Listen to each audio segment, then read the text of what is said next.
Karena gubernur kita kan sudah bagus, bupati-bupati sudah bagus, semuanya sudah pluralisme. Jadi mudah-mudahan dengan channel ini bisa didengar oleh para pejabat pimpinan daerah maupun Kodia dan Pak Gubernur, di mana saya lihat SD negeri itu di semua kabupaten kan ada pasraman modern berbasis pariwisata, di mana di pasraman itu lebih banyak dapat pelajaran agama Hindu. Agama Hindu yang lebih diajarkan kepada mereka generasi yang akan datang. Bukan aliran yang sekarang lagi rame itu, bukan.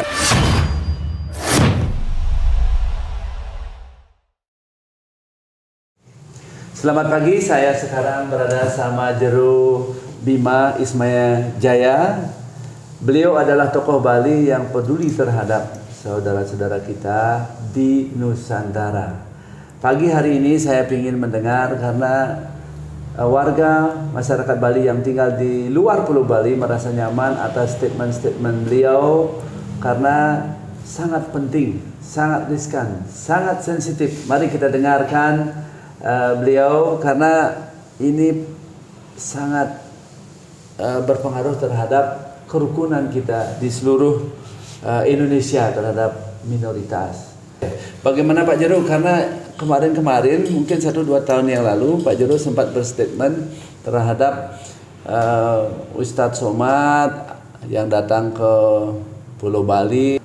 Apa ya? Saya ingin dengar kembali karena itu membuat kita adem tinggal di luar Bali. Silakan Pak Jero. Ya, terima kasih Om Swastiastu, Pak Putu. Ini luar biasa saya diberikan kesempatan hadir di acara podcast yang luar biasa dari seorang tokoh besar, seorang orang yang saya kagumi, saya hormati karena beliau adalah sudah seperti kakak saya sendiri, dan dari dulu sampai sekarang pun beliau tidak hilang karakternya untuk menghargai nyama, untuk tetap bersaudara, itu yang saya salut. Ya, saya pada intinya Pak Tuh bahwa ketika merasa di Bali ini kita bukan hanya mempunyai saudara Hindu di Bali, tetapi di luar Bali adalah saudara Hindu yang besar yang kita punya. Bagaimana harus menjaga itu? Bagaimana kita jangan sampai hal-hal yang kecil di Bali bisa membuat menjadi besar masalah yang besar di luar Bali. Terkait dan teringat dengan kasus Ustadz Somad yang dulu pernah datang ke Bali, bagaimana di situ seorang ustadz yang katanya pernah diusir atau diapakan di tanah Bali. Nah, saya memang hadir di situ. Tapi di situ saya juga sudah klarifikasi dengan Pejati sebagai orang Hindu Bali yang meyakini Pejati itu adalah sakral dan sumpah tengkat pingit itu. Bahwa saya tidak ada mengusir, malah saya menjaga Ustadz itu untuk tetap bisa berdakwah di tanah Bali, untuk bisa melakukan dakwahnya berjalan, dan saya menjaga, saya pasang badan, itu yang saya sampaikan sama Pak Ustadz, dan saya bilang titip Bali, titip Hindu, titip saya Pak Ustadz dalam setiap dakwahnya Pak Ustadz. Tetapi ketika di luar Bali menjadi viral berbeda bahwa di Bali seorang Ustadz diusir oleh tokoh-tokoh Hindu Bali. Nah, ini ketika saya menyikapi karena ada beberapa tokoh Bali yang hadir juga di situ tidak mau meminta maaf. Nah, kalau itu dibiarkan menurut saya ini artinya akan terjadi hal yang sama di luar Bali. Orang Hindu Bali akan diusir dari tanah Jawa karena kita mengusir seorang tokoh agama besar mereka di tanah Bali. Sehingga mereka akan melakukan hal yang sama di tanah Jawa untuk mengusir orang-orang Hindu Bali yang ada di tanah Jawa. Ini yang saya tidak mau, sehingga saya korbankan harga diri saya Pak Utu. Karena saya waktu itu berada di organisasi besar, saya jatuhkan simbol organisasi saya demi saya meminta maaf. Padahal di organisasi itu pantang untuk menyerah, apalagi minta maaf. Lebih baik mati bersimpang darah daripada harus mengatakan kalah. Ini saya pertaruhkan demi nyama Hindu Bali yang ada di luar Bali. Dan begitu pun ketika di sini di Yayasan Santa Kris Bali yang sudah saya bentuk, saya dirikan. KRIS itu adalah singkatan, Pak, itu singkatan dari Kesatuan Republik Indonesia, atau nama saya sendiri bisa Ketut Putra Ismaya Jaya. Dan di situ saya gabungkan orang-orang dari berbagai macam agama juga ada, dari Islam, Kristen, Buddha, hadir dan ikut serta di Yayasan Santa Kris Bali. Tidak hanya orang Hindu. Dan sekarang pun kami sudah berada di Sumatera, di Lampung, di Lombok, dan di Jakarta ada beberapa pecalang aja yang ikut. Ini bukti bahwa kami ingin bersinergi dan ingin berguna. Ketika kami bisa bersuara, sedikit tidaknya ingin menjaga kerukunan antar umat beragama yang ada di tanah Bali dan Indonesia khususnya. Karena di Bali ini adat kuat, tetapi agama yang ada di Bali ini sangat bercampur, sangat toleran kita terhadap agama lain. Ini yang ingin kita tunjukkan kepada mereka di luar Bali bahwa kami bisa saling menghargai, dan harapan kami pun di situ saudara Hindu Bali pun dihargai karena kami sangat menghargai mereka ada di sini. Ya, karena Bali kan sudah hidrogen penduduknya, Pak Jero. Ini sambutan baik ya bagi warga Bali waktu itu saya juga ada di luar Bali sehingga panas dingin ya, terhadap situasi pada saat itu. Di saat Jero menyampaikan itu kita menjadi adem, ya, menjadi tenang, ya. Kita pasti mengucapkan terima kasih yang sebanyak-banyaknya pada saat itu, dan saya sekarang sampaikan terima kasih banyak. Ya. Terus yang kedua, dari netizen, dari channelnya Pak Jero Bima kan banyak ada yang komen. Ya. Salah satunya, ini Pak Jero ini mau kemana ke depannya? Apakah mau berpolitik ke DPD atau ke DPR RI atau ke eksekutif atau lain-lainnya? Karena mengabdi kepada negara itu kan banyak jalan, ya. Bisa jadi wakil rakyat melalui anggota DPD RI, bisa ke DPR RI atau eksekutif atau yayasan atau LSM dan lain-lainnya. Banyak cara untuk menyampaikan aspirasi kepada pemerintah untuk memberikan ya apa yang mesti harus hak-hak rakyat itu dibantu. Mungkin ada cita-cita ke depan untuk maju Pak Jero? Ya, ini sangat sensitif bagi saya. Baik, karena belum begitu siap sebenarnya dalam arti untuk menjawab. Tetapi baiklah, saya jujur sebenarnya membuat yayasan ini tidak terpikirkan akan menjadi besar seperti sekarang. Ketika banyak orang berpikir pasti nantinya akan ke politik itu bahasa orang-orang yang di luar. Dan saya yakini dulu bahwa sampai saya melakukan sumpah di Kintamani, sumpah di Pura Banasbara namanya, tempat memang sumpah cor bagi orang-orang hidup Bali kuno. Boleh mulai di sana, saya sumpahkan bahwa saya tidak akan masuk partai politik. Saya tidak akan masuk partai politik. Tetapi kalau rakyat, masyarakat menghendaki dan atas restu alam semesta, entah menjadi apa saya akan ikuti restu alam semesta dan ikuti suara rakyat, suara masyarakat dan suara nyama. Baik, itu sebentar, karena politik.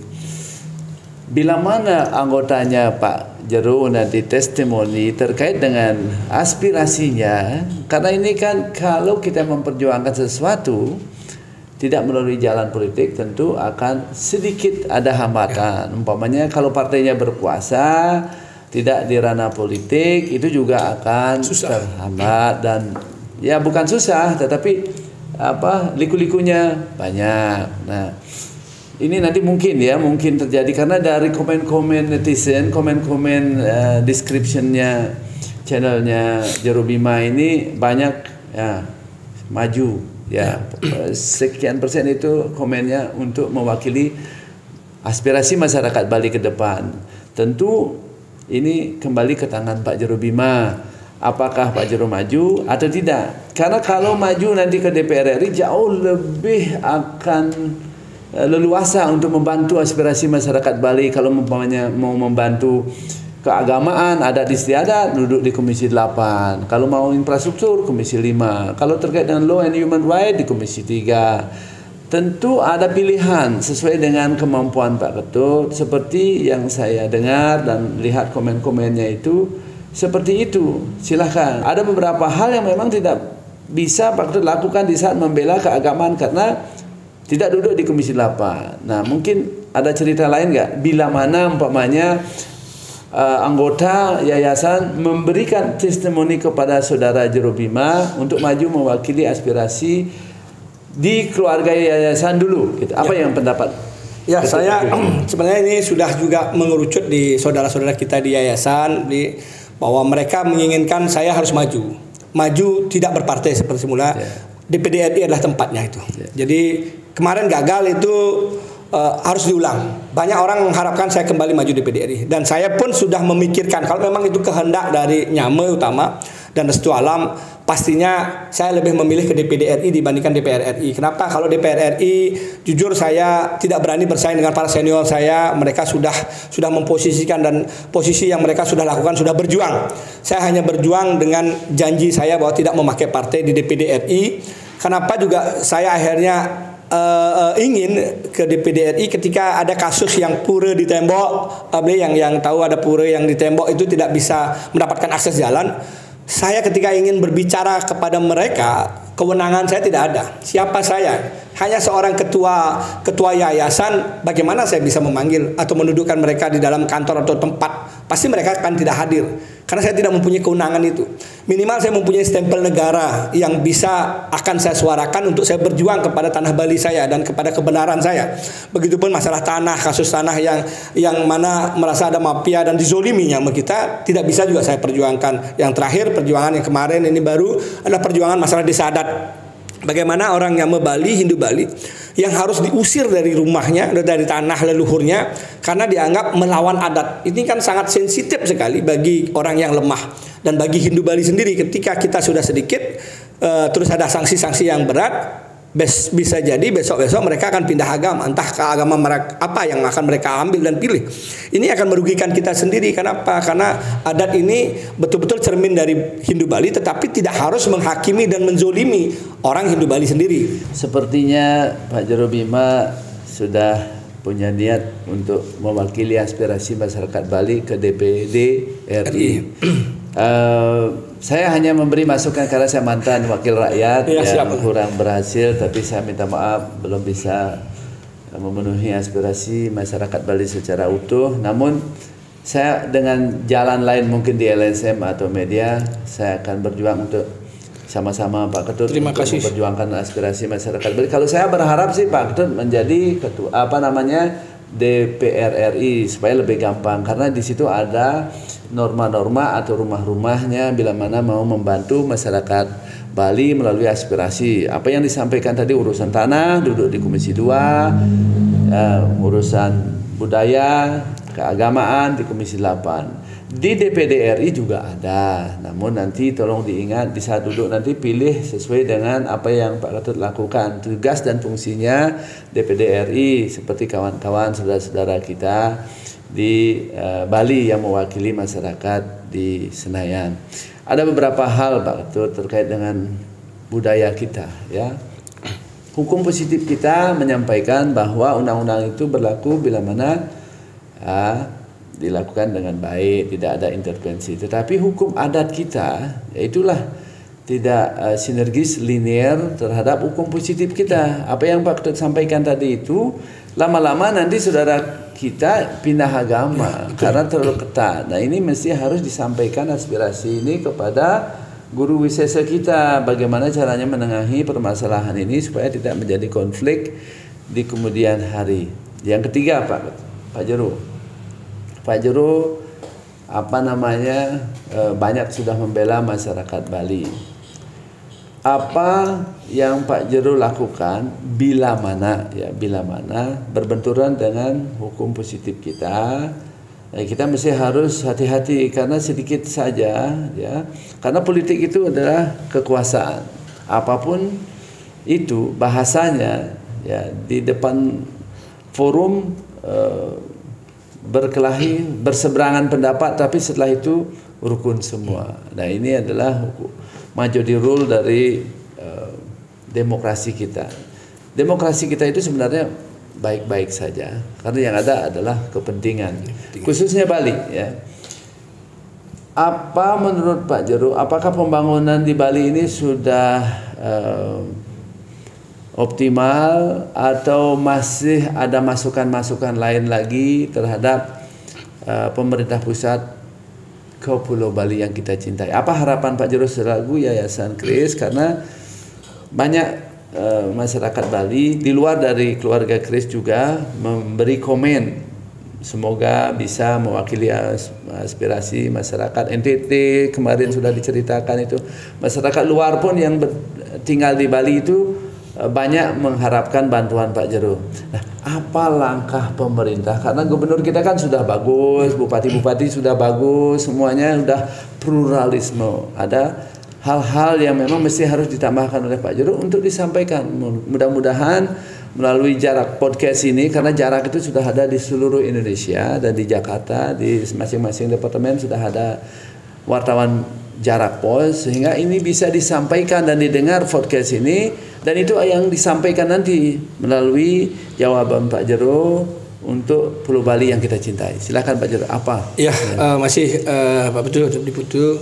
Jadi ketika saya melihat fenomena yang sekarang tren pariwisata adalah Lombok, adanya Mandalika. Dulu Bali terkenal dengan pariwisata yang luar biasa, dunia mengagumi. Tetapi ketika adanya sirkuit di Mandalika, kok kayaknya Bali sudah tidak terlihat dan tenggelam. Artinya di sini para pemerintah, khususnya pemegang jabatan yang paling utama, Guru Wisesa kita, Pak Gubernur, saya yakin Pak Gubernur sudah memikirkan cara dan trik untuk melakukan hal yang lebih dalam hal penataan dan membuat objek atau panorama atau pariwisata baru. Sehingga ini akan menarik wisatawan untuk hadir. Dengan adanya G20 nanti, semoga adanya G20 ada yang bisa ditampilkan Bali yang bisa dijual. Kenapa? Karena Bali selama ini kan hanya mengandalkan pariwisata. Kita tidak mempunyai pabrik, tidak mempunyai kilang, atau tidak mempunyai apapun. Yang kita punya adalah pariwisata alam yang kita jual kepada para wisatawan, baik mancanegara maupun asing. Melihat fenomena yang track record yang dilakukan Pak Gubernur sekarang, saya apresiasi bahwa beliau melakukan pembangunan pesta seni, banyak sekali pembangunan Pura Besakeh, pembangunan infrastruktur untuk pesta kesenian Bali yang ada di Kelungkung, pembangunan jalan tol untuk akses jalan. Harapannya pembangunan bandara di atas laut itu sangat menarik bagi saya. Kenapa? Karena ini akan menarik wisatawan untuk hadir. Karena di atas laut itu akan ada panorama yang bawah laut yang luar biasa.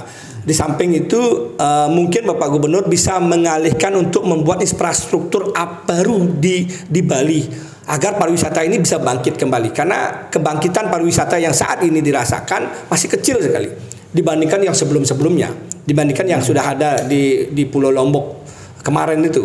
Harapannya inilah yang dipikirkan. Di samping kita harus memikirkan jangan hanya mengandalkan pariwisata. Minimal ada sesuatu yang dibangun di tanah Bali. Apakah pabrik sampah kah, pabrik apa yang akan ada besar di tanah Bali, membutuhkan tenaga kerja orang-orang Hindu Bali sendiri.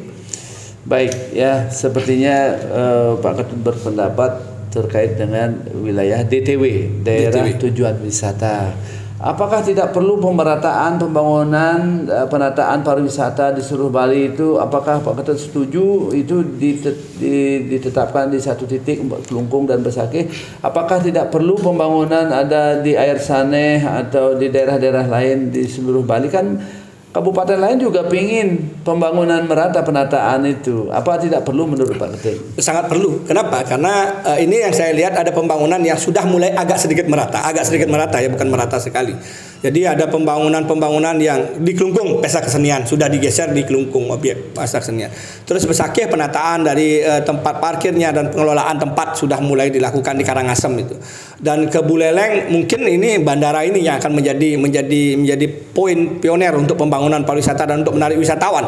Entah itu nanti disetujui, harapan saya sih setujui karena saya terbayang dan terpikirkan ini sangat menarik wisata di bawah laut bandara itu, karena aksesnya orang bisa turun melihat ikan di bawah itu menarik sekali. Dan kedepannya lebih merata lagi, tidak hanya tersentral dan terpusat di Badung contohnya. Jadi mereka semua kabupaten agar Bali ini kalau dikenal Bali adalah pulau pariwisata, Pulau Bali adalah pulau dewata, bukan hanya ketika ngomong Pulau Bali artinya kan hanya ada di Badung saja. Baik, ya. Karangasem mana? Apakah mereka menikmati? Sedangkan di Buleleng apakah mereka menikmati? Dan di daerah lain apakah mereka menikmati Kelungkung? Artinya kan belum merata, ini belum bisa dibilang Bali ini pulau pariwisata. Berarti Jero Bima setuju pembangunan DTW itu merata. Setuju, sangat setuju. Tentu ini mesti harus catatan kepada Pak Gubernur, Bupati-Bupati mesti harus melakukan di saat Musrembang Bangnas ini harus benar-benar linier ya. Berarti harus merata ya. Nah, bila mana ada anggarannya mohon ya, saya tambahan Pak Betul mengenai saya dulu pernah maju di PDRI membayangkan ingin mempunyai pasraman modern berbasis pariwisata buat agama Hindu Bali. Pasraman modern berbasis pariwisata Hindu Bali, mudah-mudahan dengan channel ini bisa didengar oleh para pejabat pimpinan daerah maupun Kodia dan Pak Gubernur, di mana saya lihat SD negeri itu di semua kabupaten kan ada. SD negeri 1 sampai 100 mungkin ada di satu kabupaten. Nah, saya minta satu kabupaten ini mengikhlaskan negerinya ini untuk menjadi pasraman modern berbasis pariwisata, di mana di pasraman itu lebih banyak dapat pelajaran agama Hindu. Agama Hindu yang lebih diajarkan kepada mereka generasi yang akan datang. Bukan aliran yang sekarang lagi rame itu, bukan ajaran Hindu yang betul-betul Hindu. Apa sih tradisi budaya dan bagaimana sih tatanan ajaran budaya di kabupaten itu. Begitupun kesenian dan tari-tarian itu diajarkan di pasraman modern berbasis pariwisata dan pelajaran bahasa Inggris, Jepang dan Cina. Mungkin tamu yang banyak datang ke tanah Bali. Samping itu mereka diajarkan membuat hasil kerajinan mereka yang bisa dijual. Baik. untuk mereka jual kepada tamu.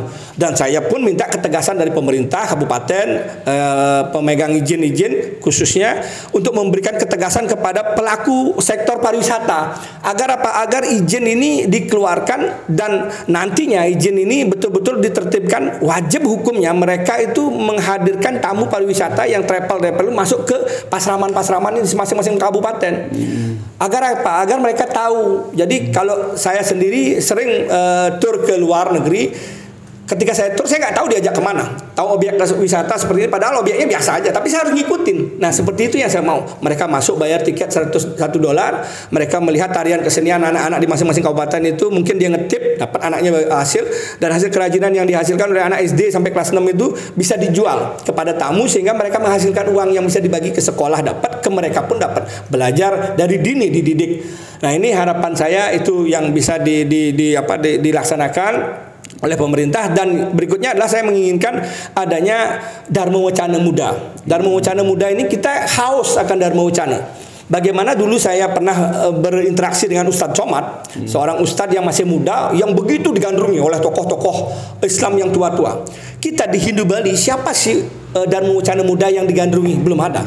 Ini yang saya ingin pemerintah itu andil dan peduli sehingga bisa membangun dan membentuk, menyekolahkan minimal dari masing-masing kabupaten ada 10 orang atau 20 orang disekolahkan di pasraman yang dibuat oleh pemerintah sehingga mereka diajarkan untuk menjadi seorang Dharma Wacana. Hasil yang akan mereka dapatkan adalah ketika mereka menyampaikan Dharma Wacana di masyarakat, mereka akan dibayarkan berdasarkan sehari. Baik. Punya yang akan kalau mereka baik itu mereka akan dapat punya yang banyak mungkin. Di situ akan menjadi daya tarik bagi generasi muda untuk berbicara tentang budaya Bali, tentang agama Bali, tata cara Hindu Bali melakukan ritual yang sebenarnya, bukan yang salah nantinya. Itu harapan saya sehingga bisa disinkronkan. Yang terakhir mungkin harapan saya juga adalah Trisandia, Pak. Trisandia ini di Banjar-Banjar kan kita sering dengar itu menggunakan player. Tidak jarang menggunakan orang. Nah, pengalaman saya di LP Kerobokan baru saya 3 bulan di sana, saya sudah minta kepada Pak Kalapas, Pak Tony untuk orang yang dipakai untuk bertrisandia. Akhirnya beliau izinkan, sampai sekarang pun orang yang trisandia. Jadi kenapa tujuannya taksu ini menjaga. Baik. Ketika kita menghormati alam semesta, tapi kita tidak ada bakti kita.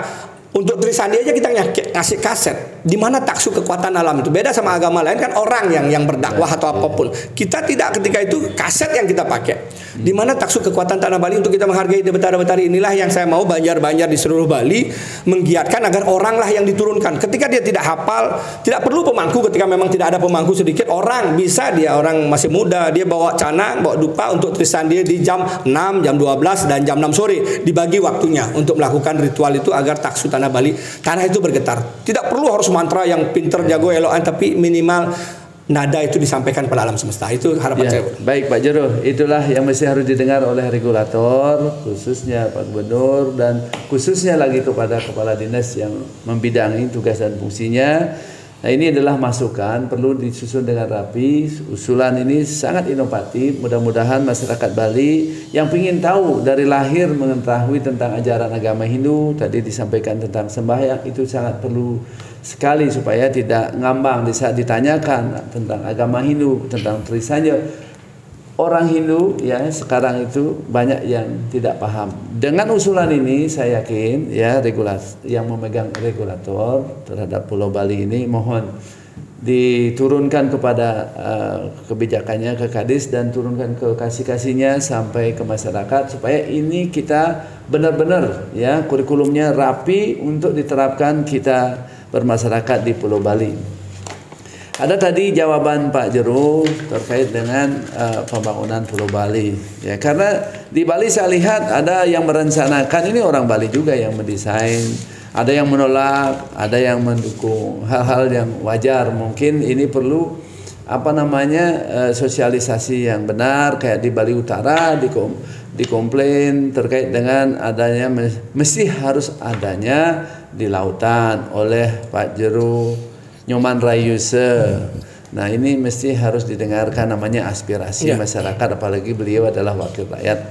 Tentu mesti harus didengar supaya menjadi catatan, jangan sampai di saat dibangun terus ada gejolak, nanti investor lari karena untuk mencari investor sulitnya minta ampun. Betul, sekarang ini susahnya. Gubernur inovatif, bupati inovatif, terus masyarakatnya tidak umpamanya mendukung, ini dicarikan jalan jauh-jauh sebelumnya karena kelihatan di media ini ada kasus sekarang muncul di Kubu Tambahan terkait dengan petanahan. Kemarin saya duduk di satu tempat, oh ini bandaranya akan di Kubu Tambahan. Terus duduk di satu tempat lagi, ini bandaranya akan di Bali Barat. Ya, mesti harus benar-benar segeralah pemerintah menentukan pinlocknya supaya masyarakat itu tidak memberikan informasi yang ngambang kepada turis-turis, kepada investor-investor. Tentu pemilik lahan di utara atau di barat pasti akan menunggu kehadiran pinlock itu. Harapannya tidak ada kepentingan politik untuk membuat suatu pinlock. Jadi jangan sampai ada wacana-wacana ketika akan politik, wacana ini digoreng kan begitu. Padahal kita ingin pemurnian yang betul-betul murni, perjuangan yang menghasilkan untuk generasi berikutnya, anak cucu dan tak Pulau Bali itu sendiri. Ya, yang pertama adalah keamanan, keamanan bagi investor. Yang kedua, keamanan bagi turis mancanegara maupun domestik yang ingin berkunjung ke Bali itu merasa aman dan landingnya itu di Bali seperti di surga. Ya. Ini kan mesti harus disosialisasikan dengan baik, bukan hanya wacana, bukan hanya di TV. Disosialisasikan sudah dilihat di media cetak maupun elektronik, tapi nyatanya ada masyarakat yang komplain. Segeralah pemerintah yang memiliki kebijakan itu, Pak Gubernur melalui Kadis Perhubungannya duduk dan mendekati masyarakat supaya hatinya nyambung dan membangun bandara di Bali Utara ini tidak ada hambatan lagi. Ya, mari kita bangun Pulau Bali dengan baik, semuanya senyum dan ketawa. Kira-kira demikian ya pembicaraan saya sama Jero Bima yang sudah didengar oleh aspirasinya, khususnya saya lihat di netizen dari komen-komennya itu dan sampai ke meja redaksi, sehingga kami rapatkan dan kami memutuskan untuk mendengarkan langsung apa pendapat Jero Bima terkait dengan aspirasi masyarakat Bali tentang beliau. Akhirnya saya lakukan hari ini. Mudah-mudahan ini bermanfaat bagi pemerintah, bagi regulator, bagi guru wisata kita, Pak Gubernur, Pak Bupati, menangkap ini, isu ini dan inovatif yang disampaikan juga oleh beliau terkait dengan pendidikan agama Hindu supaya ada kurikulum yang jelas, tertata dengan rapi. Ya, jangan sampai gara-gara permasalahan yang kurang ada tatanan yang baik nanti masyarakat Hindu Bali pindah agama gara-gara kesepekan apa yang disampaikan yang terjadi di Kintamani atau di tempat lainnya. Mari kita di pluralisme ini menghormati semua agama, semua mesti harus menyambut dengan baik karena Bali dikunjungi oleh pariwisata, dikunjungi oleh mancanegara, dikunjungi oleh turis karena budayanya dan manusianya. Demikianlah wawancara saya sama Jero Bima. Mudah-mudahan tutur kata saya kurang lebih minta maaf ada yang salah. Om Santi Santi Santi.